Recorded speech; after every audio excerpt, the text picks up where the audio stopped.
ये किसने दिया था आपको? सर एक डॉक्टर है मेरठ में। मेरठ से लिया था आपने? जी। और गर्दन आपकी पूरी खराब हो गई। गर्दन तक लगाया था कि आपने? नहीं, गर्दन नहीं, तक ये गर्दन तो अभी गर्मी से हुई है 2-4 दिन में। ये सिर्फ ये सनस्क्रीन लगाती थी मैं गर्दन तक, बाकी तो और कुछ नहीं गर्दन लगा। दिखाई आपने? दिखाओ।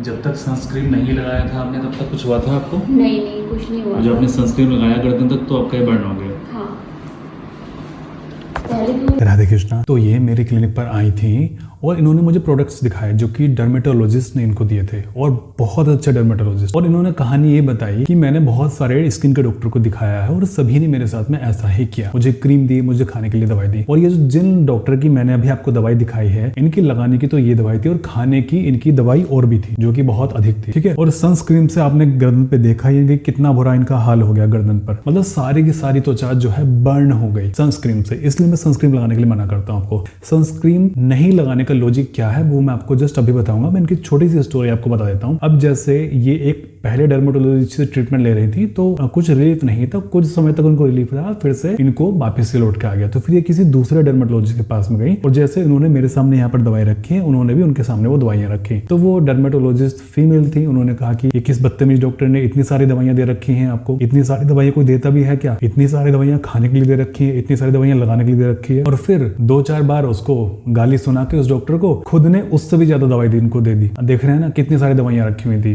तो मैंने ये कहा कि देखिए मैं भी इनको भला बुरा बोल रहा हूँ कि इतनी सारी दवाइयाँ नहीं देनी चाहिए थी, लेकिन मैं आपको इनमें से कोई भी क्रीम सजेस्ट नहीं करूंगा। फिर उन्होंने कहा कि मैं एक होम्योपैथी डॉक्टर के पास भी गई थी। आई थिंक उन्होंने ही कहा था या फिर आज किसी ने फोन पर कहा था मुझसे। एक होम्योपैथी डॉक्टर के पास में गई, उन्होंने दवाई भी दी और साथ में स्टेरॉइड क्रीम भी दे दिया लगाने के लिए कि आप इसको लगाओ। तो फिर इस महिला ने सोचा कि जब ये स्टेरॉइड क्रीम मुझे दे ही रहे हैं लगाने के लिए, तो क्यों ना मैं मेडिकल से ले लूं, फिर मैं दवाई ही क्यों खाऊं। जब इन्होंने इससे ही ठीक करना है तो फिर मैं दवाई ही क्यों खाऊं, मैं स्टेरॉइड क्रीम क्यों ना लगा लूं। पेंडर में उन्होंने लगाया। ठीक है। तो ये कहानी आप सभी की है और आप सभी अपने आप से बहुत परेशान हैं इसी चक्कर में और इसी के चलते हुए। तो सनस्क्रीन क्यों नहीं लगाना चाहिए? देखिए जैसे ही आप अपनी स्किन पर कुछ लगाते हैं तो आपकी स्किन अपने फंक्शंस को लॉस करने लगती है। फॉर एग्जांपल जैसे आपकी स्किन आपके टेम्परेचर को भी मेंटेन करती है। ठीक है। आपकी स्किन बाह्य वातावरण से आपकी रक्षा करती है, प्रोटेक्शन आपको करती है। ठीक है। तो जब आप चेहरे पर लगाते हैं कुछ तो आपकी स्किन फंक्शन लॉस कर देती है। ओके। तो जैसे इन्होंने ये सनस्क्रीन लगाया तो सनस्क्रीन उन्होंने चेहरे पर भी लगाया और गले पर भी लगाया और उसको लगाने के बाद में धूप में निकल गई, बस इनकी चेहरा हो गया बर्न, इनकी गर्दन यहाँ तक इनकी बर्न हो गई, छिली पड़ी है खाल की बुरी तरीके से। अभी कैसे ठीक होगी? ये पूरी तरीके से 15-20 दिन में ठीक हो जाएगी इनकी। मैंने इनको बोला है कि देसी घी लगाइए शुद्ध, और 15-20 दिन में ही इनकी ये जो पूरा का पूरा कालापन है ये क्लीन हो जाएगा। ये जो काली परत है इनके गर्दन पर ये पूरी की पूरी उतर जाएगी। मैं आपको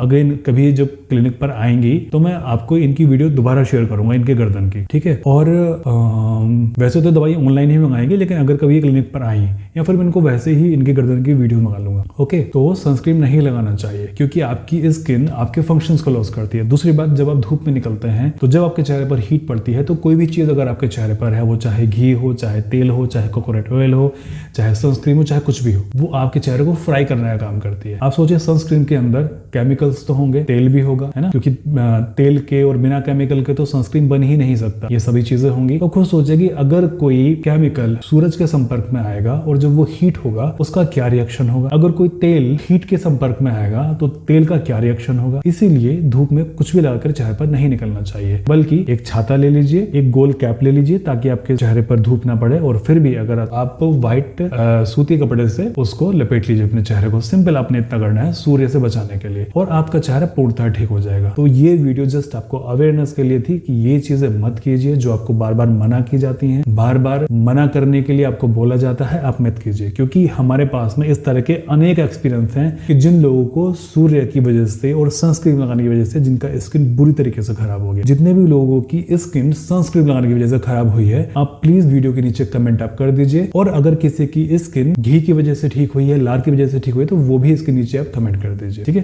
ताकि लोगों को पता लगे कि मैं जो कह रहा हूँ बिल्कुल सच कह रहा हूँ। आज से आई थिंक 2 या 2.5 साल पहले मैंने आप लोगों को बताया था कि सनस्क्रीन नहीं लगाना चाहिए चेहरे पर, और फिर मैंने इनसे पूछा कि मैंने 2 या 2.5 साल पहले जो चीजें बताई थी वो सेम आपके साथ में हुई है, तो इसलिए आगे से कुछ लगाना मत, चेहरे पर कुछ नहीं लगाना, चेहरे को नेचुरली ठीक होने दीजिए। और हमारा और आपका यानी मेरा कर्तव्य तो ये है कि मैं आपके चेहरे को नेचुरली ठीक करूं, बिल्कुल नेचर के अकॉर्डिंग, बिल्कुल बायोलॉजी के अकॉर्डिंग। ओके, अब जैसे इन्होंने इतनी सारी क्रीम दी चेहरे पर लगाने के लिए, अब ये तो ये समझ रहे हैं कि चलो क्रीम हमने दे दी है लगाने के लिए, अब क्रीम का जब असर होगा तो चेहरा इनका सुंदर हो जाएगा, जैसे कि सभी क्रीम लगाने का हो जाता है। आपने स्टेरॉइड क्रीम लगाया, चेहरा आपका सुंदर हो गया क्रीम लगाने के बाद में, है ना। लेकिन आप बॉडी भी तो सेकंड रिएक्शन करेगी ना, आपने क्रीम लगाया, आपका चेहरा सुंदर हो गया, ये था प्राइमरी एक्शन, आपकी क्रीम का प्राइमरी एक्शन। लेकिन बॉडी भी तो सेकेंडरी रिएक्शन करेगी ना अपना, उस क्रीम के खिलाफ कोई रिएक्शन करेगी, और जब वो रिएक्शन करेगी तो वो बहुत गंदा होगा। अब प्राइमरी और सेकेंडरी रिएक्शन क्या होता है? प्राइमरी रिएक्शन ये होता है कि जैसे मान लीजिए अगर मैं किसी को जोर से थप्पड़ मार दूं गाल पे, तो मेरी 5 उंगलियां छप जाएंगी, तो जो वहां पे उसको पेन हुआ ये था प्राइमरी एक्शन मेरे थप्पड़ का, और जो वहां पे जो लाली आई है उसके 5 की 5 जो उंगलियां छप गई हैं, वो जो लाल हो गया है, ये था सेकेंडरी रिएक्शन त्वचा का, कि वहां पे खून का दौरान तेज हो गया।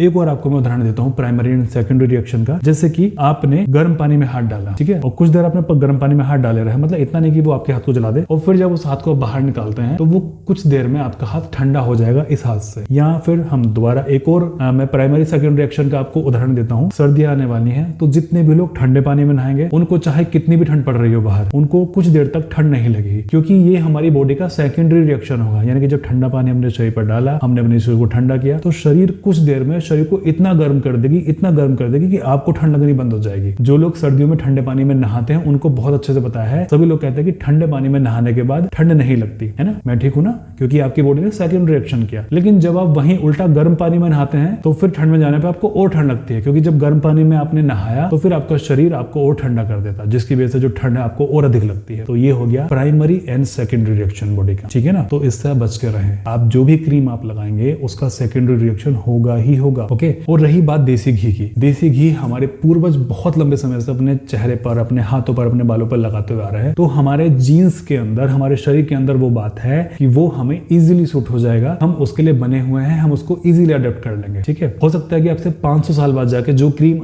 आज आपको सूट नहीं करते हैं वो अगली जनरेशन में जाके 500 साल बाद आपको सूट करने शुरू हो जाएं, क्योंकि वो जो जेनेटिक इन्फॉर्मेशन है वो आगे बढ़ती रहेगी पीढ़ी दर पीढ़ी। तो हो सकता है कि 500 साल के बाद में जाके आपको वो सूट होने शुरू हो जाए, लेकिन 500 साल तक आप जिंदा थोड़ी ना रहोगे, इसलिए गलती मत कीजिए। चलिए, प्रार्थना करूंगा कि आप सभी लोग स्वस्थ रहें, परमात्मा सभी का भला करे।